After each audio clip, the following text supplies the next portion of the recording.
I guess it's time, isn't it?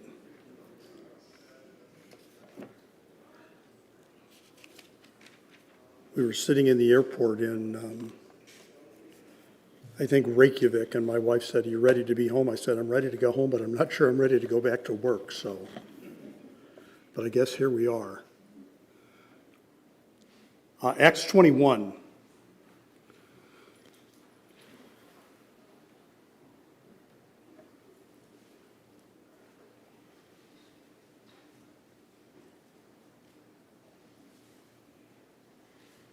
Good to see you. Hope the last couple of weeks all went well for you.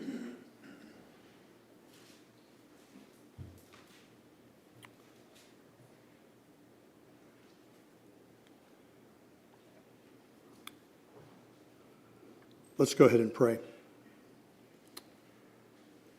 Our Father, we thank you for who you are and for your words to us, and we pray always that we would be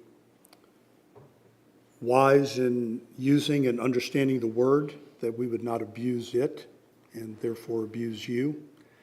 And so we pray for your wisdom and your help to understand it, and pray this help today that would come because of your goodness, because of your Son, through the ministry of your Spirit. We ask these things in Jesus' name. Amen. So we're just continuing sort of where I had left off, which is to address some of the various questions that come in from time to time, and I don't always answer them at the moment that they're asked, and I try to hang on to them and then take some time to work through those. So there's not a consistent theme to our Sunday schools recently, apart from questions that have been raised and issues and concerns. And so this morning we're back in Acts chapter 21. When we had met a couple of weeks ago, we were in Acts chapter 21, and we had been exploring whether or not Paul was wrong in going to Jerusalem. That's one of the great questions that arises in the book of Acts. Was Paul wrong? Did he disobey? And my conclusion is that he did not disobey, that he went in the full knowledge and understanding of what was happening, that good and kind people who loved him were warning him that it was dangerous, and Paul, being a dedicated, faithful Christian, just pronounced himself impervious to the danger. That brings us, and it just so happens that it comes right along in the following text. One of the other great controversies or discussions in the book of Acts is whether or not Paul has made a mistake or committed a sin in participating in what is obviously a Jewish vow. And so, can I just say that I have decided I don't like dealing with questions? Nobody asks easy questions. Next week is another difficult subject that is not easy to answer. And so, but here we are. Here we are. If you want to take just a turn back a couple of pages to Acts chapter 18, we will be almost exclusively in Acts chapter 21.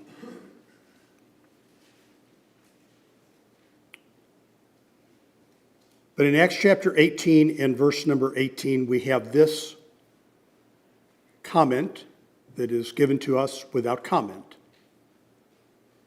Acts 18:18, and Paul after this tarried there yet a good while, and then took his leave of the brethren, and sailed thence into Syria, and with him Priscilla and Aquila, having shorn his head in Cenchrea, for he had a vow. So there's the statement, Acts 18:18, without comment, right? Paul had shaved his head because he had a vow, period. That brings us to Acts chapter 21.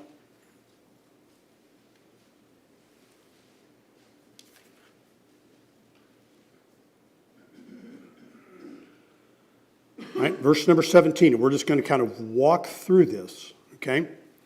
Paul had taken a vow, and all we know about the vow, both in Acts 18 and both in Acts 21, are that they involve shaving of his head. This might come as no surprise to you, but there's a lot of discussion and debate and disagreement over the exact nature of the vow. What vow did Paul take? It seems to me to be pretty certain and obvious that there's only one vow that could be being discussed, and that is the vow of the Nazirite that is discussed in Numbers chapter 6. And in Numbers chapter 6 involves, at the beginning of the vow, refraining from cutting one's hair, and at the end of the vow, the compulsion to shave one's head or to cut one's hair. And so during the vow, you cannot cut your hair. At the end of the vow, you must cut your hair.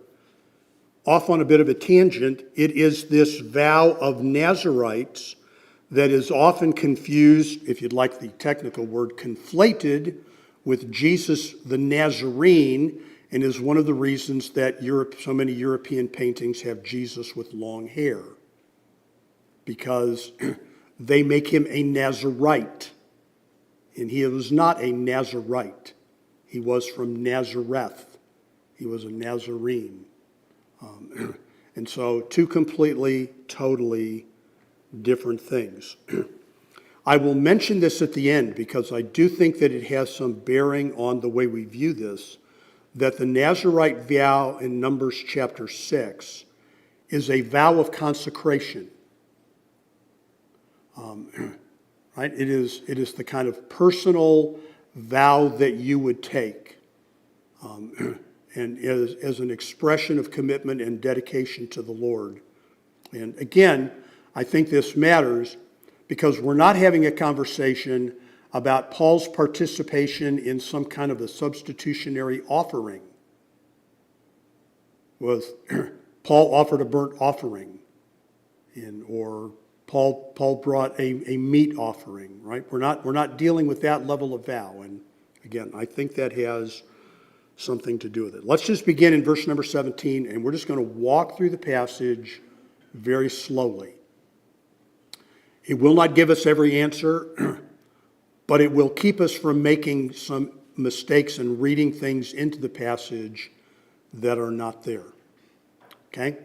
So previously, in the book of Acts, the subject matter had been Paul's turn to Jerusalem. In Romans 15, 30 and 31, Paul had asked the people to pray for him that they would have a prosperous journey and they would have a physically safe journey, that they would be welcomed by the brothers, which was not guaranteed since Paul was bringing Gentile money to Jewish people, and that they would not be hindered by the Jews. And those two things, he got two different answers to those prayers. Verse number 17, and when we were come to Jerusalem, the brethren received us gladly.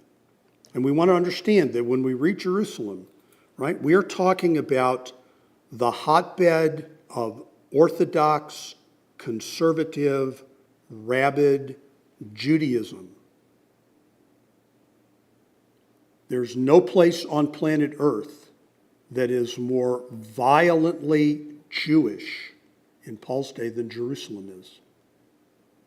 So, right, this is not a sightseeing excursion to him. And there are brothers living there. And if you go back into Acts chapter 8, of course, that was where the church had begun, was in Jerusalem, and that was where it had exploded really more than exploded, and that is ultimately where the persecution began and drove people out of Jerusalem, and there are relatively few believers living there then. Verse number 18. And the day following, Paul went in with us unto James, and all the elders were present. So Paul goes in with us, right? Paul and his traveling companions, they go into James and to the elders that are present. This is the James who is Peter's brother. This is the James who is what we would probably call the senior pastor of the church. And Paul, out of deference and respect, presents himself to the church, right? Paul is a church man. He is not a loose cannon kind of guy. He is a church man. And he presents himself to James and all the elders that were present. So, however we want to think of that, right? He presents himself to what we would call church leadership, and makes his introduction. Verse number 19. And when he had saluted them, he declared particularly what things God had wrought among the Gentiles by his ministry. So Paul greeted them, and then he gave them a very detailed report. And in fact, folks, the word particularly refers to a one-by-one report. So it wasn't a, boy, let me tell you, God has done some great things. What would you like to do next?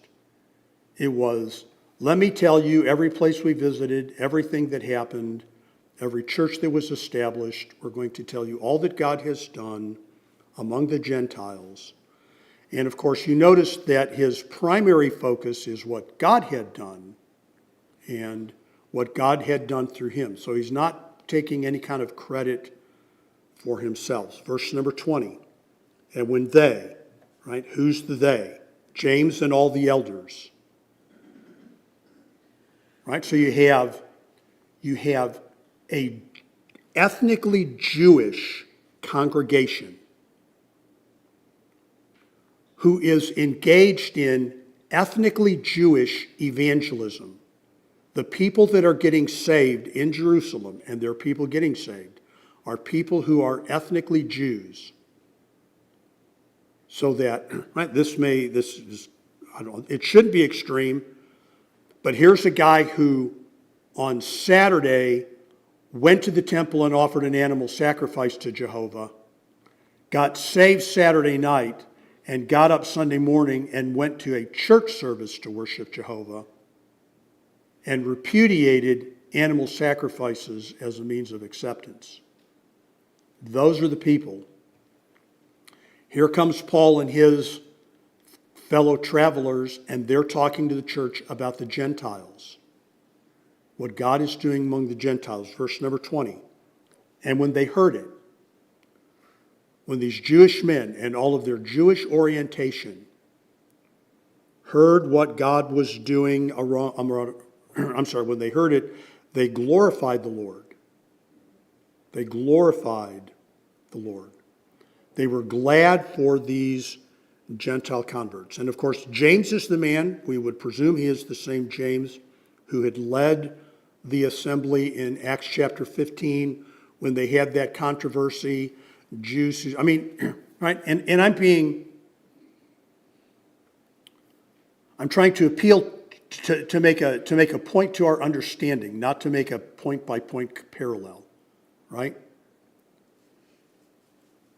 Salvation comes to Americans. And now there are people from another country, whatever it is, like Canada, right? Canadians come to get saved. And here comes some guys and go, we're glad the Canadians are getting saved, but they have to honor the U.S. flag. That's kind of the Acts 15. Again, it's not a point for point, right? Flags are not scripturally anchored like circumcision and baptism is. But you can get a little bit of the feel, right? You're welcome to become a part of us if you continue to observe our traditions. And so there's the big controversy in Acts chapter 15. And, right, Gentiles are welcome to get saved, and they're not welcome to commit fornication. They're not welcome to eat blood, but they're not required to be circumcised. So there is a joy that comes. Back to verse number 20. Because there are really two parts to it. But when they heard this, they glorified the Lord and said unto him, Thou seest, brother, how many thousands of Jews there are which believe, and they are all zealous of the law. So now James puts his finger on a problem. This is a problem that the church in Jerusalem has to contend with. How are these people described, right? They're described in three ways, folks. And I'm not trying to treat you like children, but let's look carefully at the text. There are three things that are used to describe them. What's the first? They are what? They're what? Believers. Before they're believers, they're what? They're Jews. in the broadest possible sense of the word. They're Jews culturally, they're Jewish. They were Jewish religiously, they are Hebrew ethnically, they go all the way back to Moses, they actually go all the way back to Abraham, they are Jews. How are they described? Secondly, they're believers. Okay? And nothing that James says calls the genuineness of their salvation into question. They are believers. What's the third way they are described? They are zealous for what? For the law. That's a problem, folks. That's a problem. They're zealous for the law. They're believers and they're zealous for the law. Now, the problem doesn't end there because, right, however this is going to play out in Jerusalem, that's, right, we're not privy to that. That's not part of the instruction, but that's going to play out somehow in the church whether Paul is there or not, right? Just like, right, it doesn't really, and I really wish that I'd had the opportunity to go. It wouldn't have done me any good because I don't understand a word of Icelandic. But just outside of the airport in Reykjavik, there is a large building that says First Baptist Church of Reykjavik. I'm just going to go on a limb and guess that there are many similarities to a church in Iceland and a church in America, and there are many differences. That there are things that they contend with that we wouldn't contend with, and there are issues that we face that they wouldn't face. And the church in Jerusalem is going to deal with this. This is a problem that is never going to go away. You have people who are ethnically, historically, culturally, in almost every way imaginable, Jewish, and now they have come to Christ. And they're going to have to navigate those waters. But if you go to verse number 21, there is an additional problem. And that problem is Paul.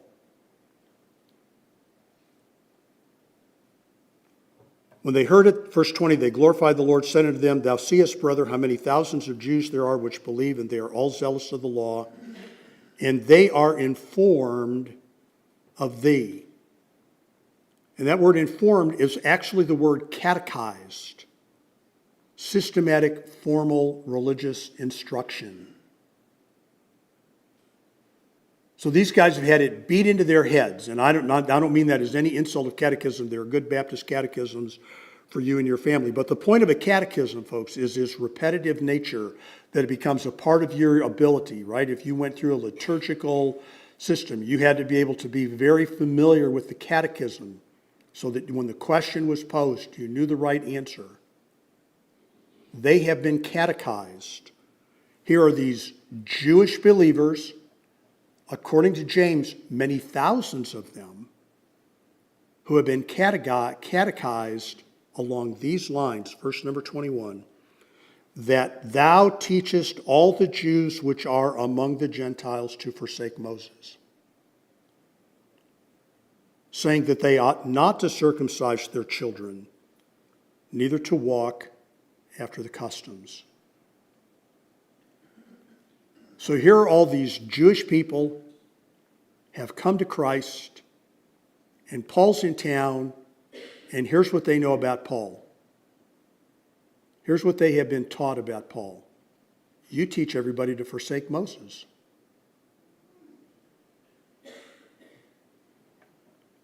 You teach people that they shouldn't circumcise their children.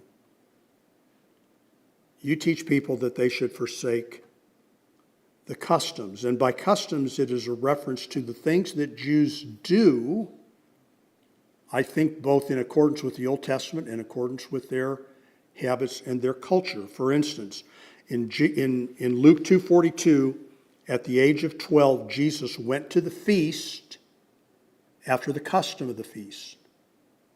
Right? This was the way things were done. But on the other hand, in Luke 22:39, it was Jesus' custom, and your King James Bible translates it with the word want, W-O-N-T. It was Jesus' custom to go to the Mount of Olives. It wasn't taught in the Old Testament that he had to go to the Mount of Olives. It was his practice, his habit. It was what he did. Where would we find Jesus? You find him at the Mount of Olives, right outside of Jerusalem. Jesus' body was buried according to the customs of the Jews. Not the Egyptian way of burying the dead, but the Jewish way of burying the dead. Hebrews 10:25 condemns those whose manner, which is again the word custom, to forsake gathering together. So, let me just put this over here. So that word custom is, I think, a little bit larger, right? We could kind of walk through this, folks. Did Paul teach anybody to forsake Moses? Not really. Depending upon what you mean by Moses, not really. Did he teach not to circumcise your children? Yes, he did. Yes, he did. But did he ever have anybody circumcised? And to our knowledge, Paul didn't have any of his own children. But he had Timothy circumcised. But did he teach that it was mandatory? No, Titus wasn't circumcised. That brings us to verse number 22, right? So we have a problem.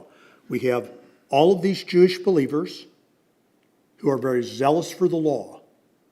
And we could raise the question of whether they ought to be zealous for the law, but this is the fact of the matter as it is in Jerusalem. And we have the Apostle Paul, who is viewed by believers as an enemy to the law. So, verse number 22. What do we do? And that's really what's being asked in this little statement. What is it therefore?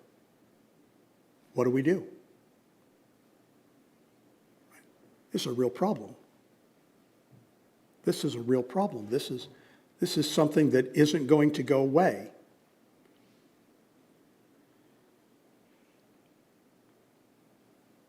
The multitude must needs come together.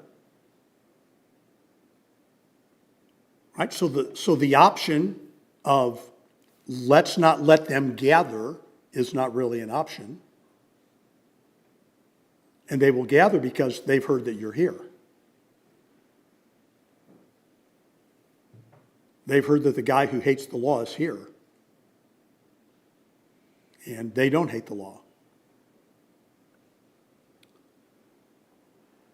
And that brings us to verses 23 and 24.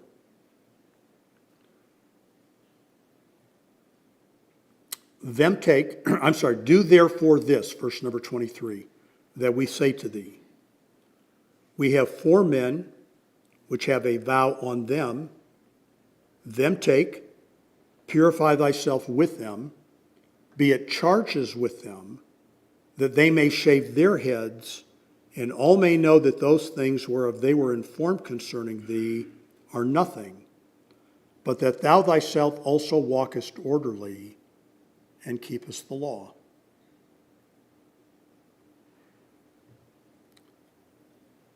So James and the elders tell Paul what to do. And this really does get a little bit tricky at this point, folks, because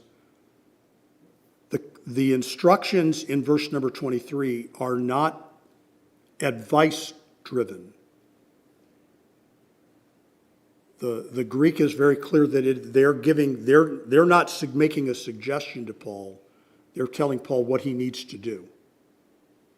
Now, whether they're trying to order Paul around, the imperative has some flexibility in it. But they're not saying, what would you think about doing this? They're saying, Paul, this is what you need to do. This is what you need to do.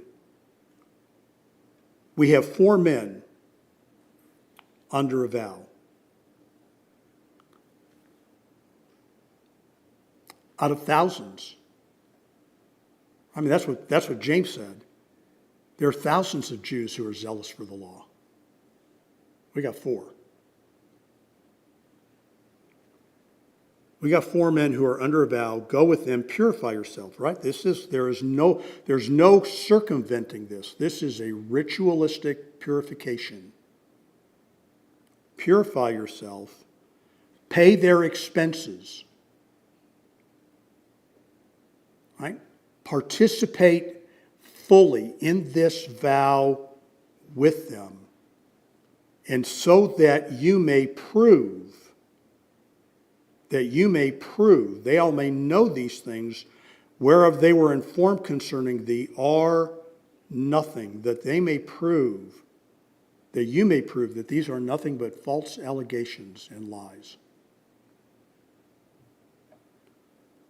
And enable you to demonstrate that you walk orderly.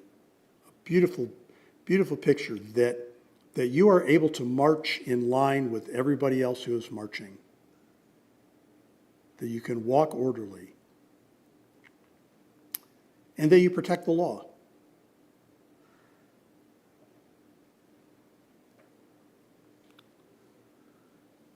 In verse number 25. As touching the Gentiles which believe, and you notice now we're dealing with a completely different group of people, right? We have Jews that believe, and we have Gentiles that believe. Touching the Gentiles which believe, we have written and concluded that they observe no such thing. This is not for this is not for Gentile believers. Now, I'm getting a little ahead of myself, but one of the things that comes up in Acts chapter 21 is whether or not Paul is trying to wedge the practice of the law and place it side by side in the church.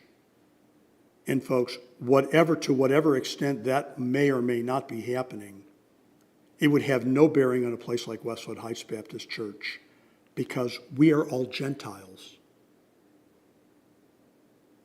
We are all Gentiles.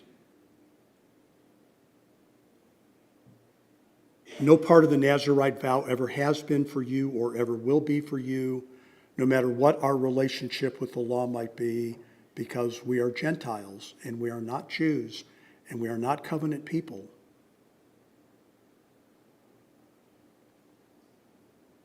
So they have instructions for the Gentiles, right? Right in verse number 25, they are making it plain. They are dealing with a Jewish problem, not a church problem. This isn't a New Testament Christianity. Every place the gospel goes, where there are Gentiles, we're going to have to deal with this. This is a very narrow problem. This is a Jew problem.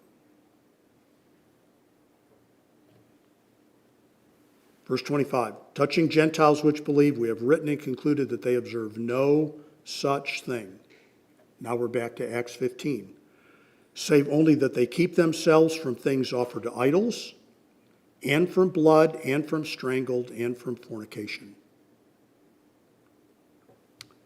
And that brings us then, what does Paul do with all of this? Verse number 26. Then Paul took the men, and the next day, purifying himself with them, entered into the temple to signify the accomplishment of the days of purification, until that an offering should be offered for every one of them.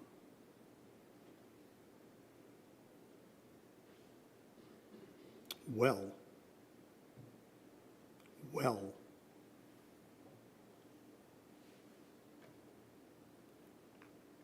Paul complied.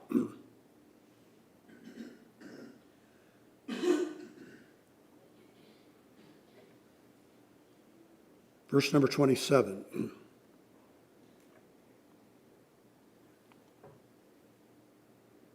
What is the conclusion of this? And when the 7 days were almost ended, the Jews which were of Asia, when they saw him in the temple, stirred up all the people and laid hands on him, crying out, Men of Israel, help! This is the man that teacheth all men everywhere against the people and against the law and this place, and further brought Greeks also into the temple, and hath polluted this holy place. Why did they say that? Verse 29. For they had seen him before they had seen before with him in the city of Trophimus, an Ephesian, whom they supposed that Paul had brought unto the temple. And all the city was moved, and the people ran together, and they took Paul and drew him out of the temple, and forthwith the doors were shut. And as they went about to kill him, tidings came unto the chief captain of the band that all Jerusalem was in an uproar.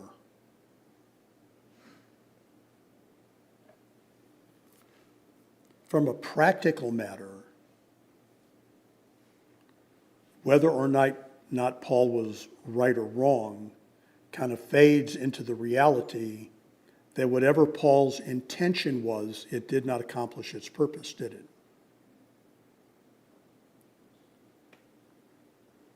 And of course, it is this event in Paul's entrance into the temple that brings him to the great defense that Paul uses to his advantage to yet again drive a wedge between the Jewish leadership by pointing out his Pharisaical roots.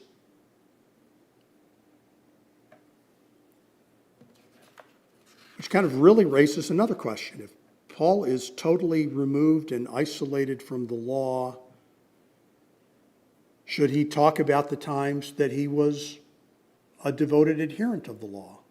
But I'm just causing trouble. And for all that, folks, we don't really have an answer to the question, do we? Was Paul wrong? Was Paul wrong? And if he was wrong, in what way was he wrong? What is the wrong that Paul committed?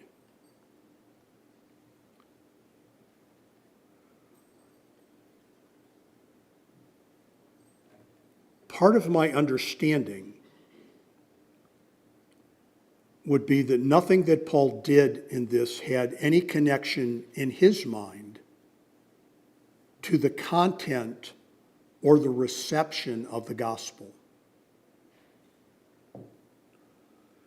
Paul is very clear in his teaching. He is very clear in his life experiences. His testimony is consistent that there is no room to introduce the law into the content of or the reception of the gospel. Romans chapter 4, Romans chapter 5, the entire book of Galatians. So that if Paul had viewed any part of this as being instrumental in getting saved, he would have had no part in it. That doesn't make it any less confusing, right? When I began to tackle the question, was Paul wrong to go to Jerusalem? I came away from my study and then presented to you that it was pretty clear in my mind that he had committed no act of disobedience or moral wrong. He had in no way insulted the Spirit of God in going to Jerusalem.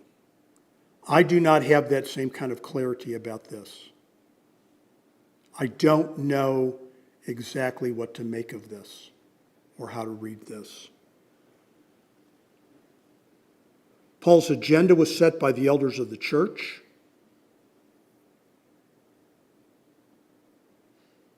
Which did not mandate Paul participate in it. But let's understand what the agenda was, folks. Right? Let's go back to verses 22 and 23 and understand what the agenda was. What is it, therefore? The multitude must needs come together, for they are here that you will come, that thou art come.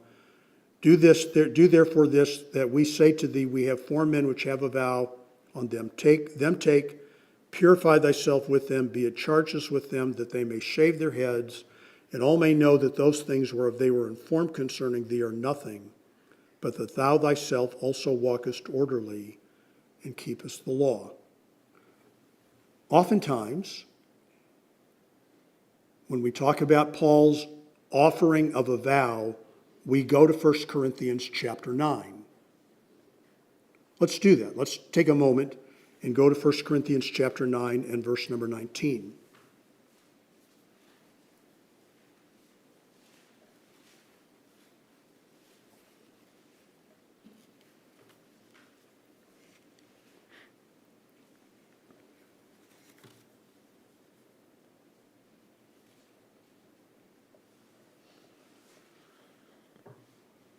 Verse number 19 of 1 Corinthians 9. For though I be free from all men, yet have I made myself servant unto all that I might gain the more.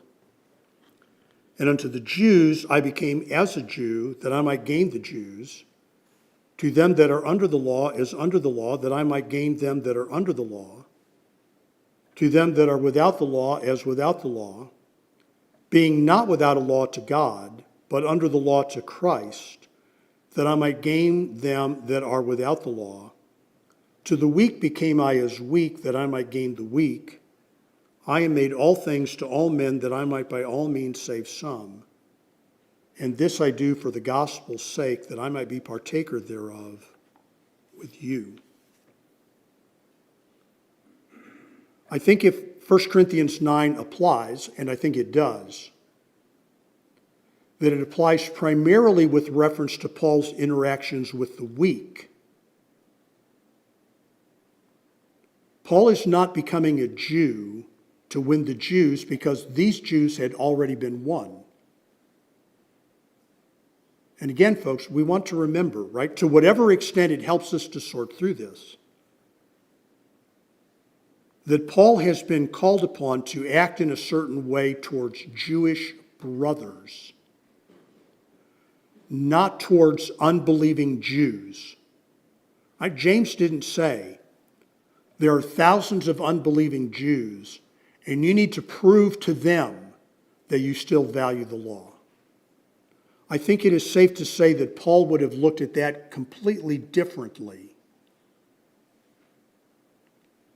But what we have are people who are Jewish in their orientation, who are zealous for the law.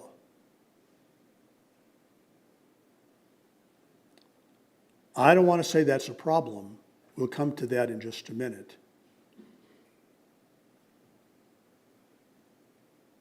But it is not necessary, folks, to practice any part of the law of Moses to be a devoted, consecrated New Testament Christian.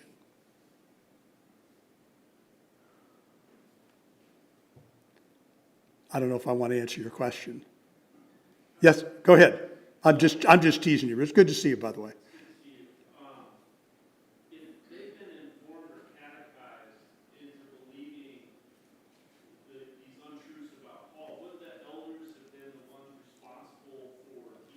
That's a great question. Possibly so.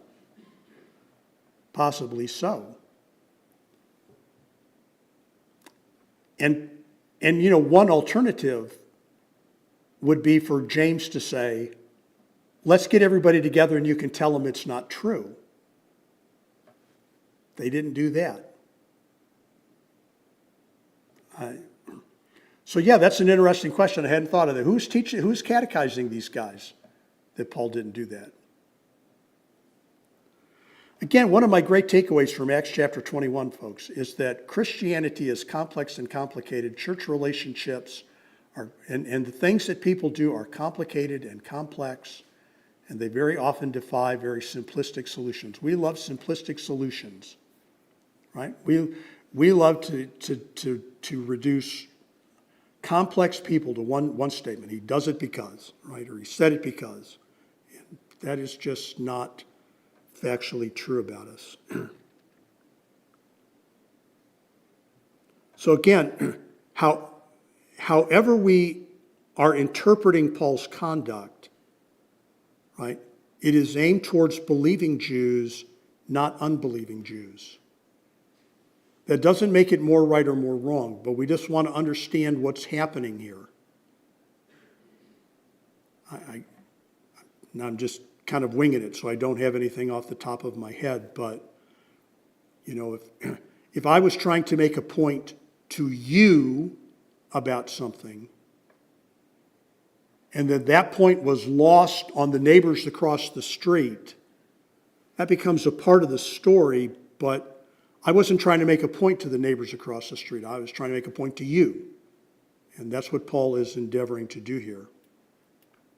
It does seem to me, to continue just to kind of finish out my outline, because I'm kind of running out of time, that if Paul was biblically and morally wrong, the scriptures would not let that stand unaddressed. I guess that's one of the real questions that I ask. And sometimes, particularly in the Old Testament narratives, we're told a story, and it just kind of dangles out there, and right, we're supposed to be able to go, that wasn't right, without the narrator going, that wasn't right. But Paul never comes back and addresses it. And this again is the second time, Acts 18:18. Paul has done this before for whatever reason with whatever other people. Additionally, folks, before we just beat Paul with a bat for having done this, I think that we need to remember that every one of us has a very complicated relationship with the law of Moses ourselves.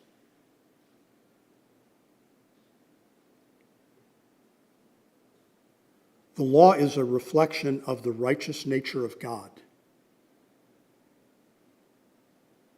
The law of Moses didn't just come out of thin air. It wasn't as if God said, well, these people think they want something to do with me. Let me see how hard I can make it for them. The law of Moses reflects what God is. It reflects how God thinks. Which is why Paul will say in 1 Corinthians 9, right, to those that were apart from the law, I became apart from the law, but not apart from any law, but I'm still under the law of Christ. Right? Christianity is not kind of throwing off all constraints, although some people think that it is.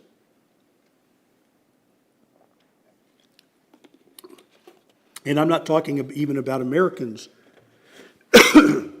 That comes up in the gospel, not in the Gospels, but in the epistles, where Paul has to tackle the idea of lawlessness among New Testament believers. So I'm not under the law. I've never been under the law. I'm a lifelong Gentile. No place in any of I've had my DNA tested, and no part of it is ethnically Hebrew. So I've never been under the law of Moses.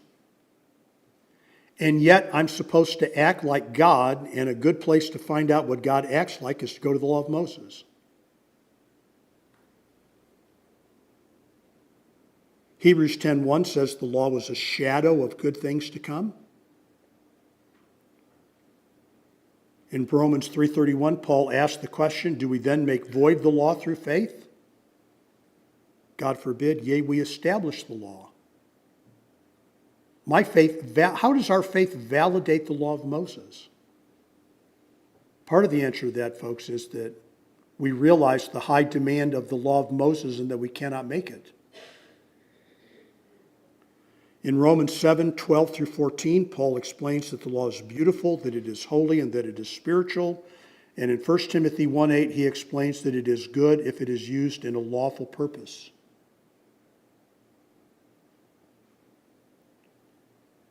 And then he goes on in a number of places to point out that even though we are not under it, the law informs and shapes our New Testament behavior. Romans 13:8, owe no man anything but to love one another, for he that loveth another hath fulfilled the law.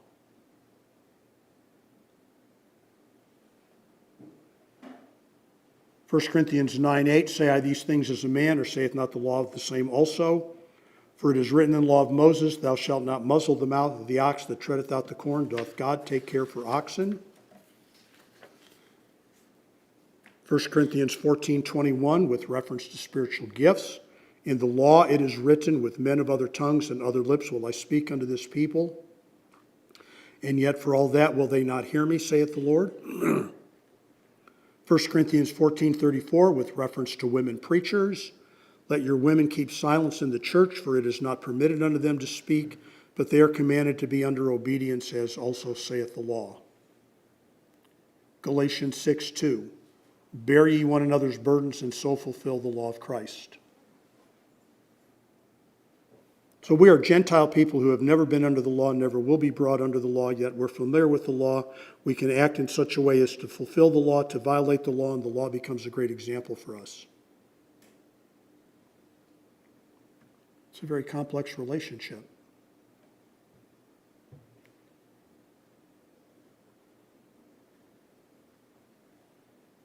I think Paul's actions are very much informed by Romans 14. His willingness to accommodate the weaker brother. And so it seems to me, is he wrong? I wish I had more information on Acts 18. I would love to know what prompted that vow. I just would. Right? It seems that Paul is willing to use part of the law of Moses to avoid inflaming the Jews. He certainly did that in having Timothy circumcised. He was very clear. I had Timothy circumcised because of the Jewishness of his dad. Not anything that Timothy had done, but Timothy was always going to be hindered in his ability to minister to the Jews if he wasn't circumcised, and so circumcised he is. So Paul is willing to make some accommodation with reference to the law for the sake of unity among believers who are far more invested in the law than he is. But he's not trying to make every Gentile participate in it. Again, Acts 21:25, but it is very clear that whatever is going on with Paul need never go on with you. You are completely and thoroughly exempted with those several restrictions. And I think that's important, folks, because one of the things that is argued here is that what Paul is endeavoring to do is create this kind of subset of Christian, this additional category of people who are, right, you have Gentile believers, you have Jews. I mean, this is, right, the way Paul would classify it for 1 Corinthians, I think 12 or 13, right? You have Jews, Gentiles, church. Ephesians 2, the church is Jewish and Gentile. Christ made both one. Some people go to Acts 21 and Paul's trying to create a new category of believer, a New Testament believer who is still at heart a Jewish believer. And I don't think that's at all what he is doing. So I'm sorry I couldn't be more definitive in the answer because I just don't know. But what I do know is it is not anything that you would ever need to undertake or practice. So with that, I better stop. It is, what time is it? 10 to 11. We'll be back at 11 o'clock. Thank you.